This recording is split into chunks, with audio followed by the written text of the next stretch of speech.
The African American Legend series highlights the accomplishments of blacks in various areas, such as politics, sports, aviation, business, literature, and religion.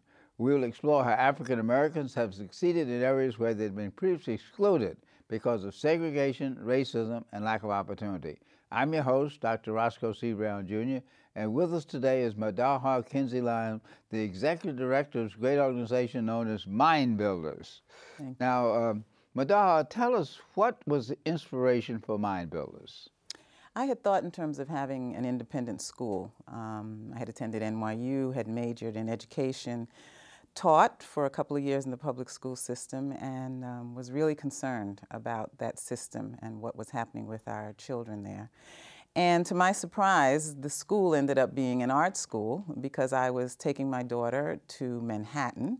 We were in the Bronx for music and dance classes. And I started to wonder, getting on that train, why isn't something of quality like this in our neighborhood in the Bronx?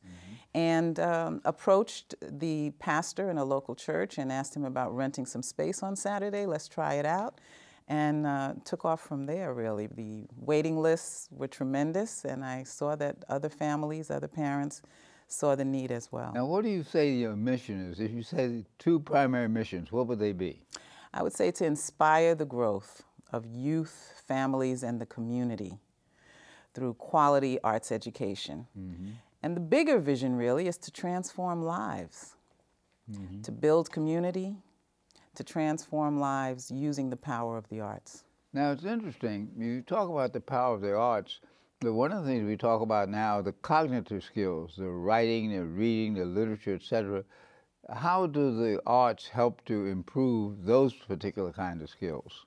Well, fortunately, there have been more and more research studies on that, and it's definitive, really, that this opportunity to succeed, but also all of the math that's incorporated into this, in the arts and the history that they learn, the culture, the social studies, the reading that we incorporate into these things as well, and into each of these disciplines, really does reinforce and advance their skills academically as well.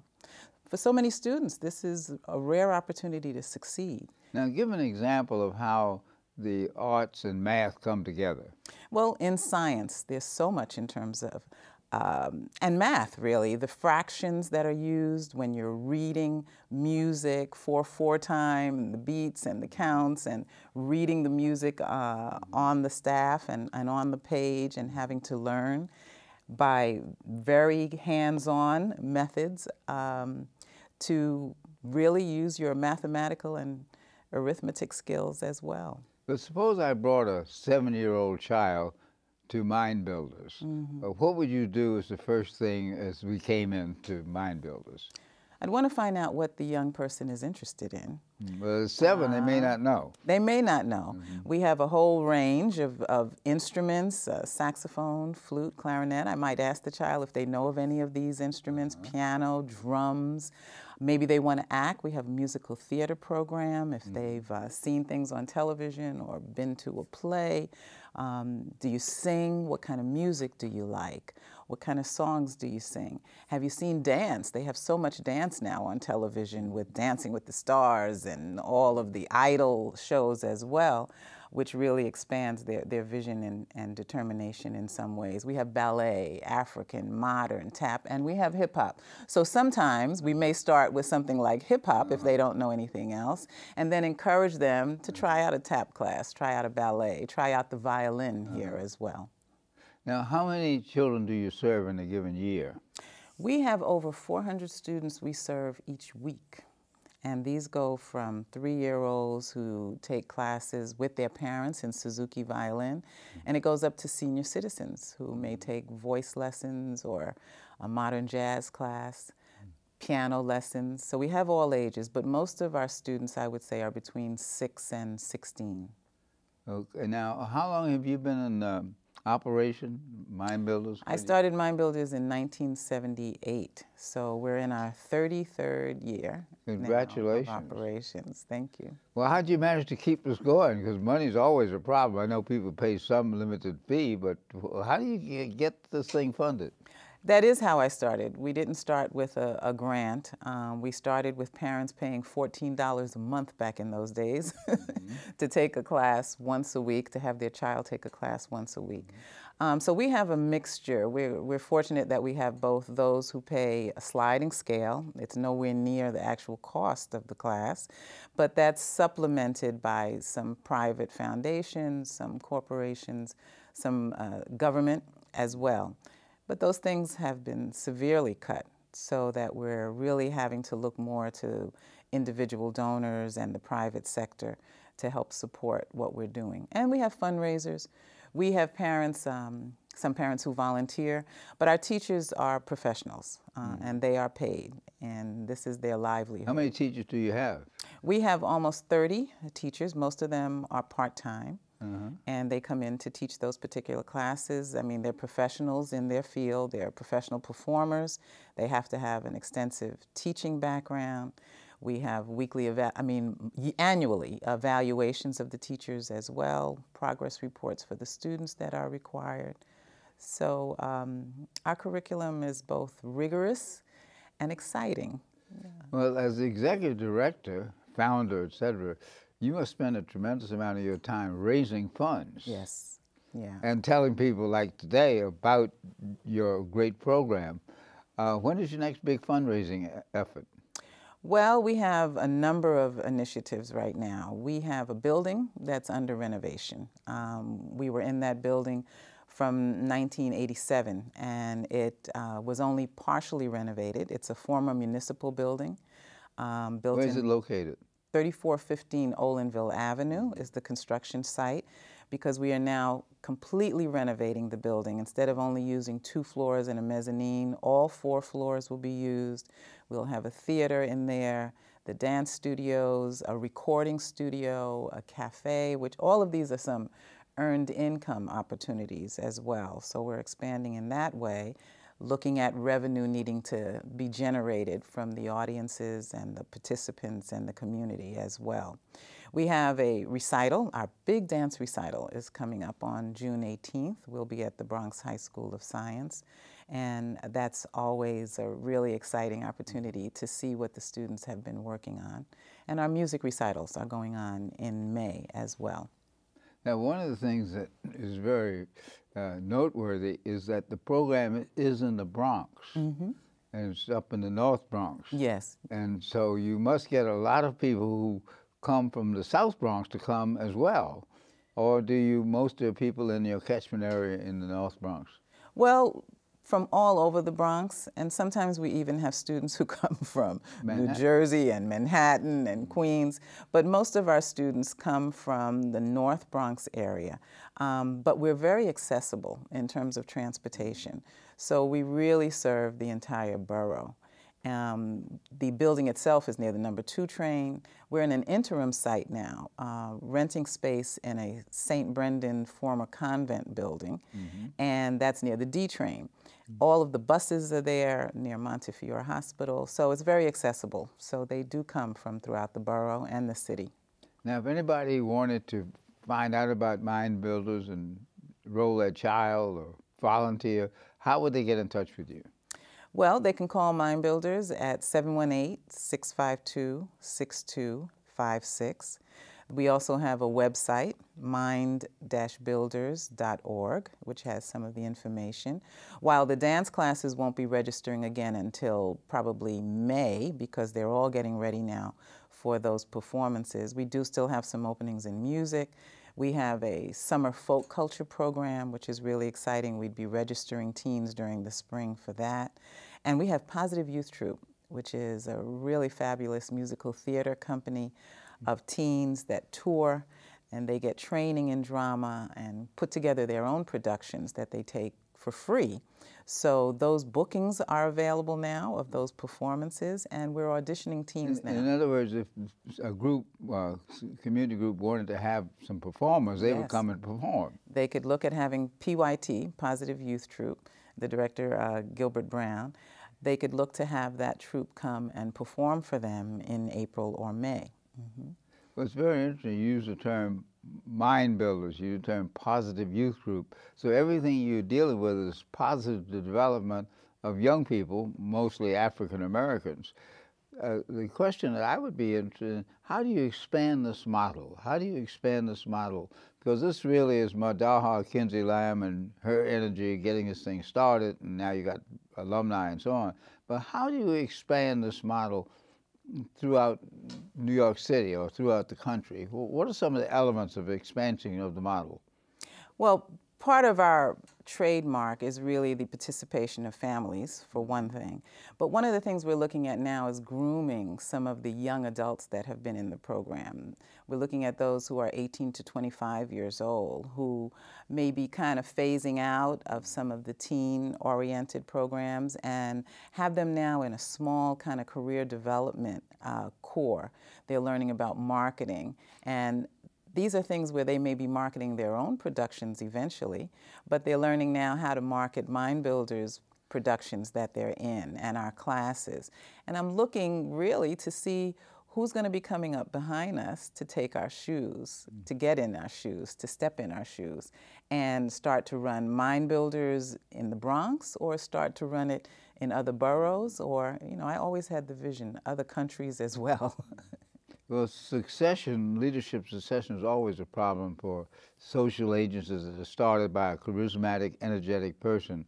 What are you doing to help develop some of your successors other than work with the young people?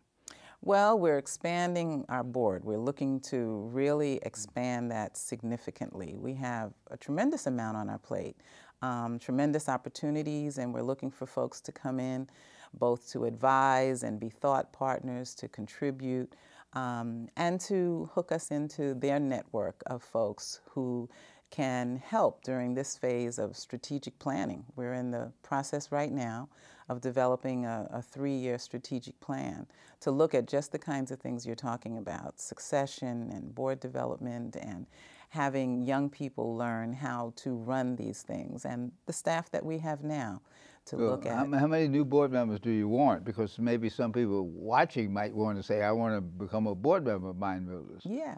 Well, we're looking for individuals who can, what do they talk about, a give or a get board, where people can contribute their network or they can contribute their own finances in a significant way, and who are really committed to the mission. So between now and I would guess the next few months, we would be hoping to get at least 3 board members, but a year from now to perhaps have another 8 or so board members. How large is your board now? We have 4 board members now. This is kind of re-emerging in some ways. These are folks who are executive directors in other not-for-profit organizations, whose children may have been at Mind Builders and maybe a child psychologist. So we are looking to significantly expand that, diversify our board as well, and really throw a whole net out there in terms of the contacts and the expertise. Well, this is a challenge for almost every agency, to get a board that's active but doesn't try to actually run the organization, but contributes to fundraising and contributes to development of the mission. Now, other than coming on African American Legends, what are you doing to let the world know about the mission of Mind Builders? Well, we have press releases that are going out. Our young people are doing more and more with social media and making sure we get into that. We are revamping our website. We have an application into the Taproot Foundation for marketing and to look at our whole brochure and our whole image as well. We're in a community now that is about 10 blocks away from where our building is being renovated, but it seems like a very different community, a tremendous opportunity. More Hispanics are in the area. And so we are looking at things like Meet the Composer opportunities that can bring in Latin jazz ensemble and salsa classes. In addition, we have a tremendous Caribbean population, African immigrant families, as well as the African Americans. That's the predominant population. So we really are looking at our marketing, the whole image, the outreach in the community, and looking to partner with organizations as well, to collaborate. That's an interesting idea, partnership. Do you have any commercial partners, you know, a supermarket or a automobile dealership that helps to sponsor you.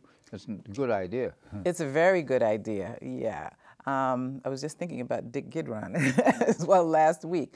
But we would like to investigate that more. We have some retired executives, 3 of them, who have been working with us and looking at renting space in that building, that we want to start making plans for that as well right now, whether it be a school or some other kind of enterprise. Looking at merchants who may want to partner with us with the cafe that we're going to have there, both to train young adults in running businesses, running restaurants, earning income, how to run their own, but to partner with merchants that are already there in the Bronx or in the city, to be the vendors, to be the coaches, to be our advisors and our partners in that as well. The same with the recording studio. So we don't have large corporate sponsors or commercial sponsors right now. We're looking to do more with Bronx Chamber of Commerce, to have them know more about us, to make a presentation to their members as well. So we're looking for that kind of opportunity citywide. Now, you've been doing this for 33 years. Yeah. What motivated you from your background to want to try to do something like this? Well, I came up in that wonderful time of the 60s. And I was also very fortunate. I'm writing a book now called Uncle Cool, and it's looking at my Uncle Vic, who passed on many years ago, was my hero. And he grew up in Harlem. He came here from Trinidad as a teenager, stuttering, dark-skinned, being teased. And he was one of the coolest men I knew when I saw him as an adult, and followed him to jazz clubs and him on his motorcycle and playing his guitar and talking about Malcolm X and having us watch him on TV and cheer on the whole concept of Black being beautiful and being proud of our African heritage. And me really wanting to give other young people that kind of vision of themselves and of their families and of our community. Well, here we are in 2011. We don't seem to see a lot of that. Part of it is that the African American community is like 41 million people in this country from different kind of backgrounds. What can we do to get more young people to identify with the many role models that are in their community? We have policemen and business people and firemen and teachers and doctors and lawyers. What can we do to help bridge that? Because when you told that story about riding around on a motorcycle with your uncle, I could see that happening. But today, with the internet and the social media and so on, there's not as much one-to-one personal contact. What can we do to help change that, bring that back? Well, I think some of it, a big part of it may deal with us needing to control more in the media in terms of the images that they see and the role models that are there. Also looking at how to use the kind of edutainment opportunities that they are. What kind of music is being played? What are they saying? And to start to have us all question those things, and to have young people look at producing their own music and looking at the system the way we used to look at the system decades ago, and think about how we may have to do more on our own and collaborate and integrate these opportunities so that they start to see a different perspective as well. See, back in the 60s and 50s and 40s, we knew what the target was. It was racial segregation, discrimination. How do you break that? So we broke that with the Civil Rights Act, the Voting Rights Act, the various programs after Dr. King was assassinated. We made that breakthrough. The new breakthrough is how do we bridge the gap between those African Americans who have been successful and moved into the middle class, and a number of African Americans. I heard the other day that 25% of American children live in poverty, and many of them are Black and Latino. So the paradigm has changed. So when you have programs like Mind Builders, you try to provide positive images and skills, that's a good start. But then where do we go to mobilize the larger community?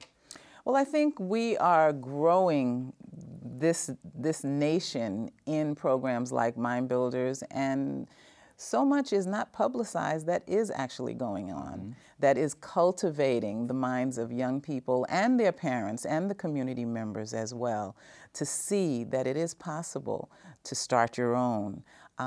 It is possible to look at your own production companies, music companies, TV studios, and all of that, and to make sure they start to get those skills where we are now as well, any opportunity that there is. But there's a lot going on that we don't see, unfortunately. Well, that is certainly true. We do hear about the excesses in the press when somebody gets killed or in an accident or whatever. But what I was thinking about as you were talking, the role of the schools. Your program is a supplemental program, an after-school program, a weekend program. What can we do to get programs like Mind Builders into the schools so that the curriculum really relates to the experiences that the kids have? Have you had any experience doing that? Well, as I said, the dream had always been to have a full-day school, but it's so key to have that additional time all day long, 5 days a week, to be working with our young people. We do have to have more of our own schools, and schools, I mean, as Jeff Canada has been talking about as well, where we look at being able to select the teachers, really be rigorous with the curriculum that really touches on the interests of young people, engaging them, keeping them coming.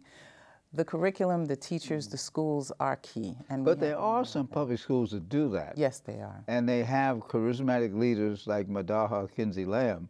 And what I'm saying is, suggesting is maybe you, or maybe you already do, partner with some of the public schools in your area to get them to begin to use some of those techniques that you talk about.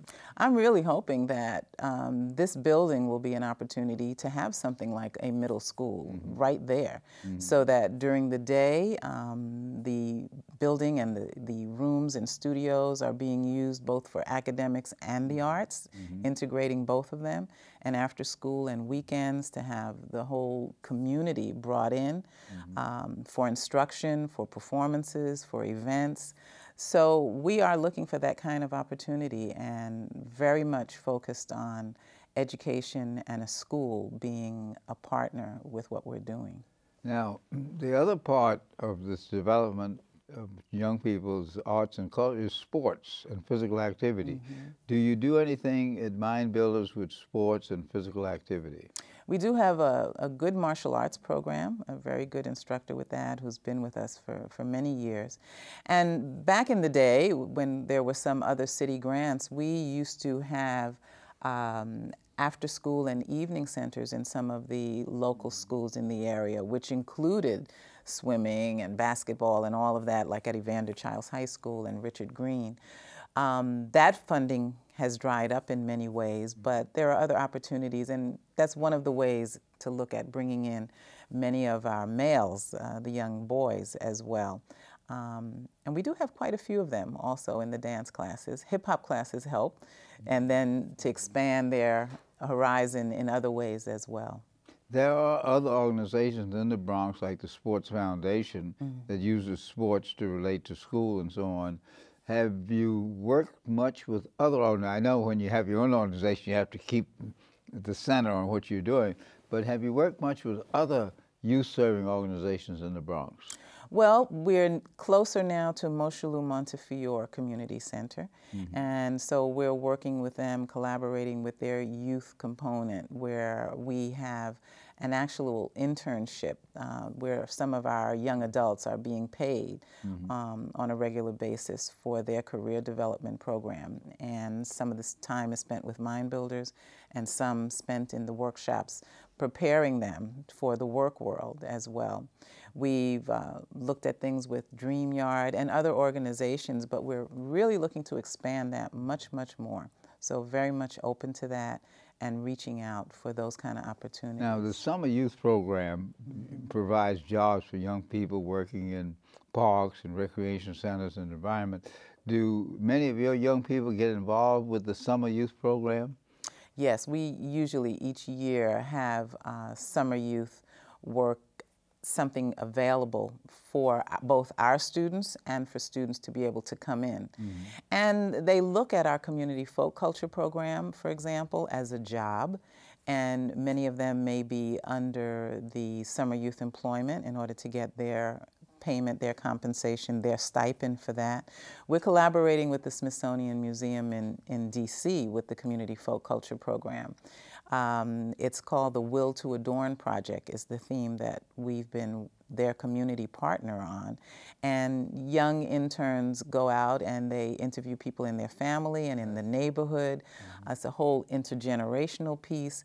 They're looking at African American style and fashion through the centuries, through the years, and contemporary, so that young people are teaching the elders and vice versa about our history and our culture. Okay, to come to the close of the program, if you wanted to say something to our audience, what would you say that you would like them to do to help Mind Builders? That everyone has something that they can contribute, that there is so much that is an opportunity before us now on our plate. That whether it's your contacts, whether it's the young people you know, whether it's the traditions that you've held on to, Mind Builders Creative Arts Center would really like to partner with you and the people that you know and have you help us to grow. And I'm sure you'd welcome them coming to Mind Builders to see some of the programs, and you have the number and you have the website. So let's hope that many people will participate with Mind Builders. Yes, absolutely. I can repeat. Today on African American Legends, we've been talking about how a dream becomes a reality. We've been talking with Madaha Kinsey Lamb, Executive Director of Mind Builders.